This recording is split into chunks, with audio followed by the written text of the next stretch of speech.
Hello! Magandang gabi. So, gabi na no, bago tayo matulog, kailangan mag-skin prep muna tayo. Ang normally, ang routine ko sa gabi, maghilamos at mag-apply ng mga skin cares. So, tapos na ako maghilamos. So, ngayon, maglalagay naman ako ng moisturizing cream. Ang moisturizer na ginagamit ko ay Myra E. Very affordable to. At hiyang na hiyang naman ako dito. So, I keep on using it. Ganyan lang. Mild lang. Mild lang ang paglagay sa mukha. Huwag masyadong idiin.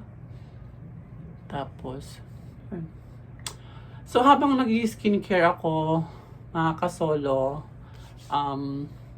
gusto ko lang magbahagi ng konting impormasyon about sa akin at kung bakit ako pumapasok sa mundo ng content creation or vlogging. Vlogger yan. Okay. So, actually, lagi naman akong gumagamit ng Facebook. Kaso nga lang, hindi ko naisipan gumawa ng mga contents before. So, more on scrolling lang ako, like, heart, and shares ng mga nagugustuhan kong content ng mga content creators. So, one day, wala akong ginagawa. Kasi yung work ko ngayon is very chillax ba? Chill, na relax. Naghahanap ako ng pwede kong gawin na pagkakabisihan ba kahit papaano. At naisip ko nga na pumasok sa mundo ng vlogging. So inisip ko, ano nga ba ang pwede kong i-share na mga contents. Inisip ko din siya ng maraming beses. Pwede naman akong gumawa ng mga random videos like yung daily life, tulad ng mga ibang ginagawa ng mga content creators. Pero kasi, meron akong gustong gawin na more on that. Yung, madali lang gumawa ng videos everyday. Mag-record ka lang ng everyday na activities nyo sa bahay, kung saan kayo pupunta, at kung saan-saan. Very easy. Very raw. Yung mga iba nga, wala nang ini-edit. Kung ano na lang yung na video, yun na yung ipopost nila. Which is nagkiklik naman. Tinatangkilik naman ng karamihan kasi tayo nga namang mga Pilipino, we love yung mga good vibes. So, madaling pumatok sa ating mga Pilipino yung mga good vibes. And isa ako doon na natutuwa sa mga short videos ng mga content creators na parang may pagka-comedy, ganon. So, ngayon, bala ko rin sanang ganun ang magiging concept ng vlogging ko. Kaso, inisip ko, nirelate ko yun sa aking sarili. Ang naisip ko is journey na kung saan naman kahit papaano ay meron naman tayong mga nakamit sa buhay. Anyway, ang dami kong daldal, nakalimutan ko nang maglagay. So, I'm putting the sunscreen. Alam mo, kahit gabi nagsa-sunscreen pa rin ako kasi sabi nila, ang sunscreen naman is hindi lang para sa araw. So, yung mga lights sa loob ng bahay natin, may mga radiations din yan na nakaka-harm sa skin. Yung radiations kasi na yan, yun yung nakakapag-dullness ng ating mga skin. So, kahit gabi, mag-a-apply ka pa rin ng sunscreen. Anyway, tuloy natin. Yun nga, naisip ko na magbahagi ng mga karanasan ko, mga journeys ko, kung paano ko naabot din ang aking mga pangarap bilang nagmula sa walang-wala, pamilya ng walang-wala, hanggang sa nagkaroon naman ng kahit papaano enough na blessings para maranasan din ang maginhawang buhay at naiparanas din natin ito sa ating pamilya, lalong-lalo na sa ating magulang. Ngayon, gumawa ako ng mga questions na pwede kong sagutin. Noon, ang unang tanong, bakit nga ba gusto mong maging vlogger? So, ang pinaka-purpose, sorry, purpose? Ano yun? Okay, ang pinaka-purpose ng aking vlog ay magbahagi ng kwento ng buhay ko. Kasi alam ko na meron akong maibabahagi na kahit papaano makaka-inspire sa iba, hindi man sa karamihan, pero meron at meron pa rin panigurado na mai-inspire sa aking kwento. Pangalawa, nag-create ba ako ng nag-create ba ako ng aking FB page for vlogging para sa monetization? Well, to be honest, of course, one of the purpose or reasons. So, syempre kahit sino, gusto rin nating ma-monetize. Pero ang pinaka-main kasi is, kailangan meron tayong mas primary reason. Secondary na lang yung monetization.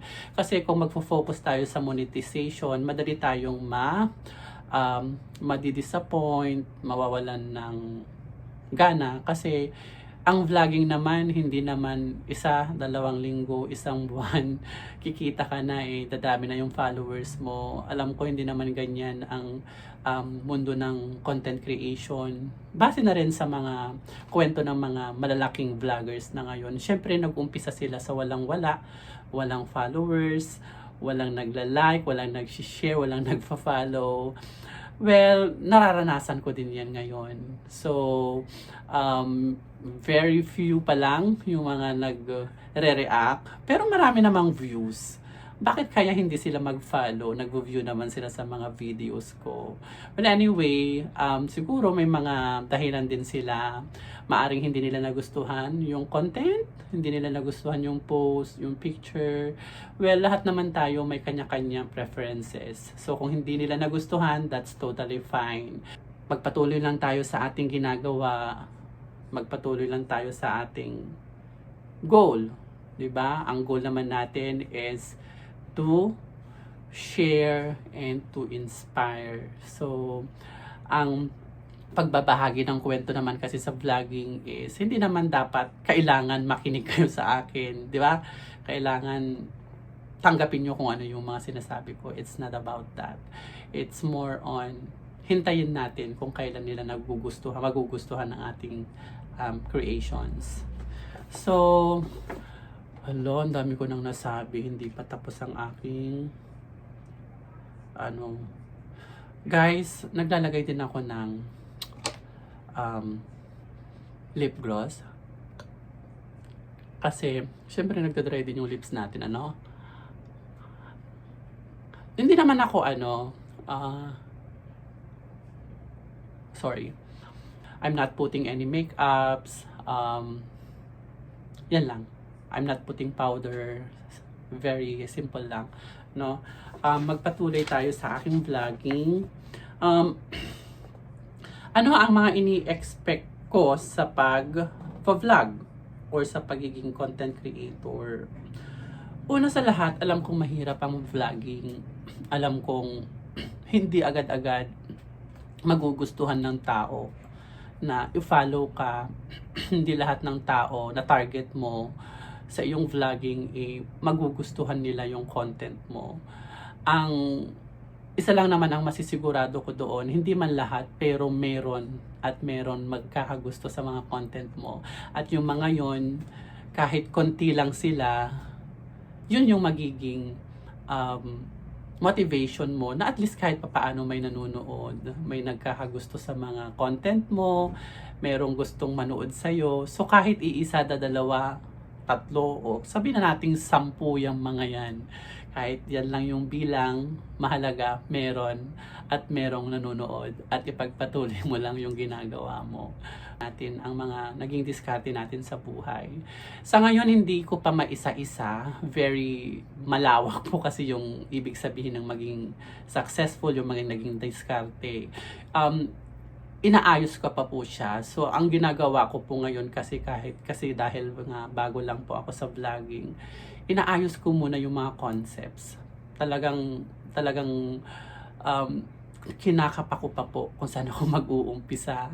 So, from very raw videos, mga random photos and videos lang yung mga previous travels ko, yung mga previous eat out namin sa labas ng family, yung mga gatherings namin. Yun yung mga una kong pinuse while thinking of creating new concepts sa aking pagbablog. Naniniwala naman ako na sa vlogging kasi kahit lang yung simpleng video mo, kung talagang nagustuhan ng tao yung iyong creation, talagang magva-viral at magva-viral yan, no? Kahit wala kang mamahaling camera na gamit, kahit wala kang mga special lightning effects dyan, o kaya may mga backdrops ka dyan na gagamitin para maganda yung iyong, alam mo, hindi naman ganun, alam ko hindi naman ganun, base din sa nakikita ko sa Facebook na marami namang mga content creators na talaga namang nagmi-million ang mga followers nila. Hindi ikaw mismo na tao, ikaw mismo na creator o content creator, yung sarili mo, yung kaalaman mo, yung puso mo, yun ang magdadala sa iyo sa mas maraming followers na gustong mag-follow sa iyo para masubaybayan din nila yung mga stories mo, yung mga gusto mong i-share sa publiko. Magpatuloy tayo. Handa ka ba na mabash ng mga bashers? Alam nyo, the moment na I created this Facebook page, yun na yun, yung sagot na oo, handa ako kasi